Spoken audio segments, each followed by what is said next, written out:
தமிழகத்தின் தேர்தல் நடந்து கொண்டிருக்கும் இந்த நேரத்தில் மிகப்பெரிய சட்டவிரோத செயல்களில் ஈடுபட்டவர்களுடைய பெயர் பட்டியலில் இப்போது முதலமைச்சராக அமர்ந்திருக்கும் எடப்பாடி பழனிசாமி அவர்களுடைய பெயர்களும் இடம்பெற்றிருக்கின்றது. அது மட்டுமல்லாமல் இப்போது கல்வி அமைச்சராக அமர்ந்திருக்கும் செங்கோட்டையன் இவருடைய பெயரும் இதில் இடம்பெற்றிருக்கின்றது. ஆர்கே நகர் இடைத்தேர்தல், இதில் திடுக்கிடும் பல உண்மைகள் பலருடைய முகத்திரை கிழிந்து வருகின்றது.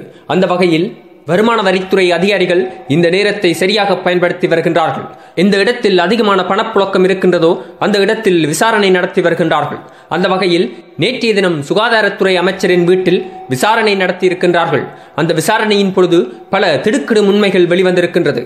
ஆர்கே நகரில் இருக்கும் ஒவ்வொரு மக்களுக்கும் ஒவ்வொரு வாக்காளர்களுக்கும் 4000 ரூபாய் பணத்தொகையை கொடுப்பதற்கு திட்டமிடப்பட்டிருக்கின்றது. அது மட்டுமல்லாமல் அந்த பிரதேசத்தில் இருக்கும் 85% வாக்காளர்களுக்கு அந்த பணத்தொகை போய் சேர்வதற்கான வாய்ப்புகளை ஏற்படுத்தி இருக்கின்றார்கள். இவை அனைத்தையும் கண்டுபிடித்த வரித்துறை இந்த பணம் உண்மையான பணமா அல்லது போலியான பணமா என்பதையும் ஆராய்ச்சி செய்து வருகின்றது. அது மட்டுமல்லாமல் இந்த பணப்புழக்கத்துக்கு பின்னால் பல திடுக்கிடும் பெரிய புள்ளிகளும் இருப்பதாக கருத்து தெரிவிக்கப்பட்டிருக்கின்றது.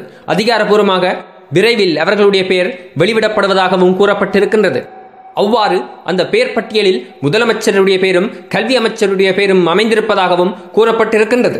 இதுபோன்ற சூடான அரசியல் செய்திகள் மற்றும் சுவாரஸ்யமான தமிழ் சினிமா செய்திகள் என்ற அனைத்தையும் ஒரே இடத்தில் பார்த்தும் கேட்டும் தெரிந்து மகள இந்த சேனலை சப்ஸ்கிரைப் செய்யவும்.